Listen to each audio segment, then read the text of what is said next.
올 시즌 이강인 등을 영입하며 선수단을 개편한 파리 생제르맹이 일부 선수를 한 시즌 만에 방출할 계획인 것으로 전해졌습니다. 프랑스 매체 풋메르카토는 PSG는 올 시즌 영입한 선수를 이미 쫓아내고 싶어 한다.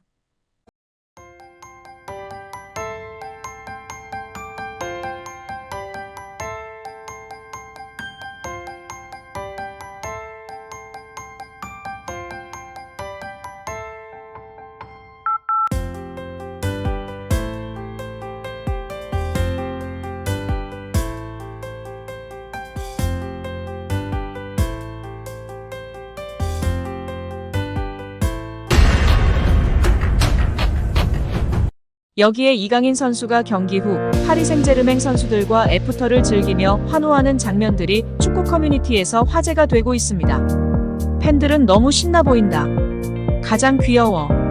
B클럽에서 준결승 무대 진출한 거 너무 자랑스러워. 항상 옆에는 음바페가 있네.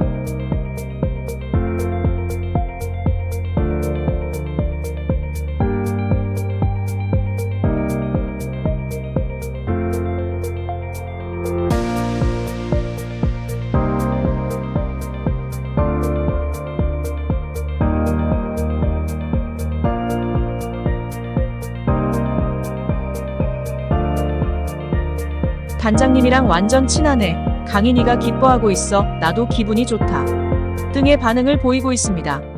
챔스 4강전은 도르트문트와의 대결을 앞두고 있습니다. 5월 1일 새벽 4시에 독일 원정으로 1차전이 시작됩니다.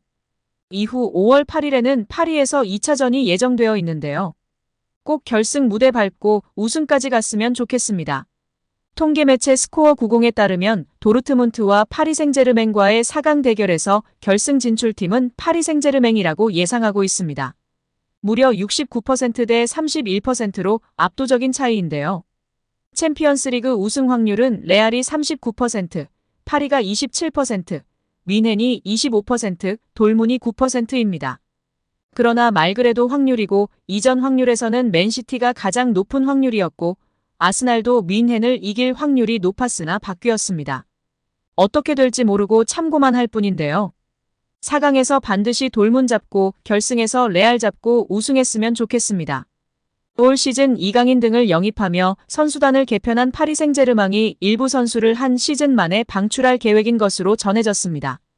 프랑스 매체 풋메르카토는 PSG는 올 시즌 영입한 선수를 이미 쫓아내고 싶어 한다. 올 시즌 PSG가 영입한 바르콜라와 에르난데스는 성공적으로 팀에 적응했지만 일부 선수들의 상황은 복잡하다. PSG 경영진은 올 시즌 영입한 선수 중 한 명에 대해 어려운 결정을 내려야 했다고 전했습니다. 이 매체는 루이스 엘리케 감독은 선수단 전체에게 출전 기회를 주고 싶어 한다.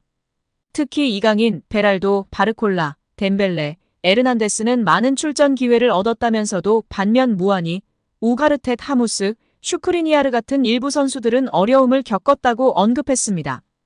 특히 슈크리니아르에 대해선 PSG가 이미 강력한 결정을 내렸다. PSG 기술진은 올 시즌 슈크리니아르의 활약에 만족하지 않는다. 허리 부상을 안고 PSG에 합류한 슈크리니아르는 기대만큼의 활약을 펼치지 못했다. PSG는 슈크리니아르의 포지션에서 활약할 새로운 선수를 찾고 있다고 덧붙였습니다. PSG는 올 시즌을 앞두고 메시와 네이마르가 팀을 떠난 가운데 이강인을 포함해 10명이 넘는 선수들을 영입해 선수단을 개편했습니다. 올 시즌 PSG에 합류한 이강인은 꾸준한 활약을 펼치고 있지만 슈크리니아르는 PSG에서 부상 등으로 인해 기대만큼의 활약을 펼치지 못했습니다.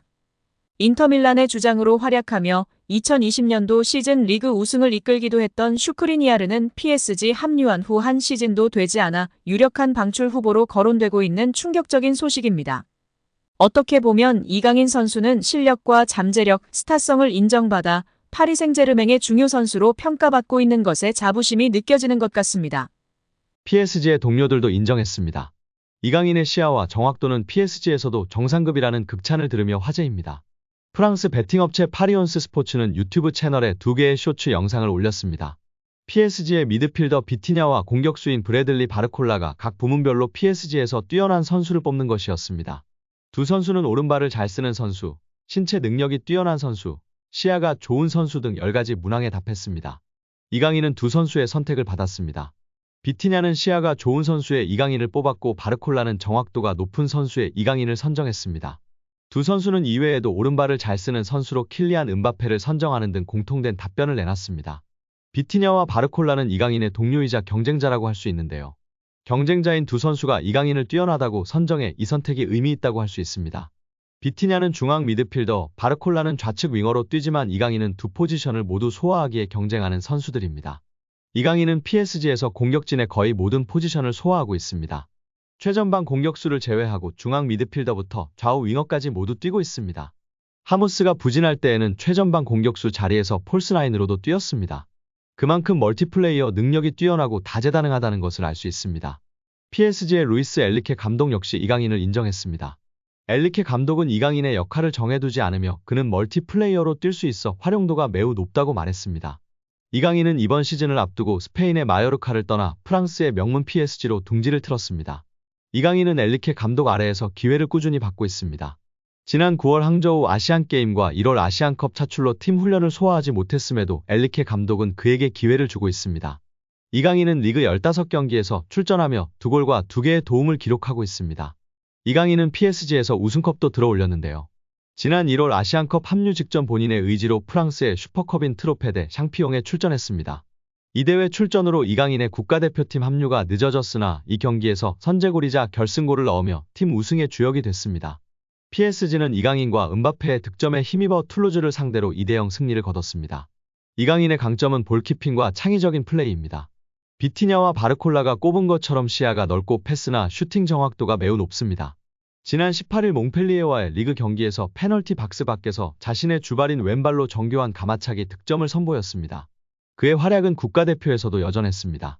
그는 지난 아시안컵에서도 6경기 모두 선발 출전하며 3골 1도움을 기록했습니다. 아시안컵에서 기회창출 1위, 키패스 1위 등 공격의 시발점 역할을 하며 중원의 사령관으로 활약했습니다. 여기에 프리킥으로 공격의 혀를 뚫으며 명실상부한 에이스로 거듭났습니다. 최근에 진행된 태국과의 2026 북중미 월드컵 아시아 2차 예선 경기에서도 우측 윙어로 출전해 도움 1개를 기록했습니다. 두 경기 모두 풀타임 출전하지 않았음에도 키패스 3개씩을 기록하며 맹활약을 펼쳤습니다. 대표팀에서 그가 있는 것과 없는 것의 차이는 매우 큰 모습인 것을 모두가 확인할 수 있었습니다. 이강인은 중앙과 측면을 넘나들며 공격의 창의성을 불어넣었고 PSG에서도 활약은 계속되고 있습니다. 하지만 PSG에서 주전 경쟁은 치열한데요. 비티냐와 바르콜라 역시 동료이자 경쟁자입니다.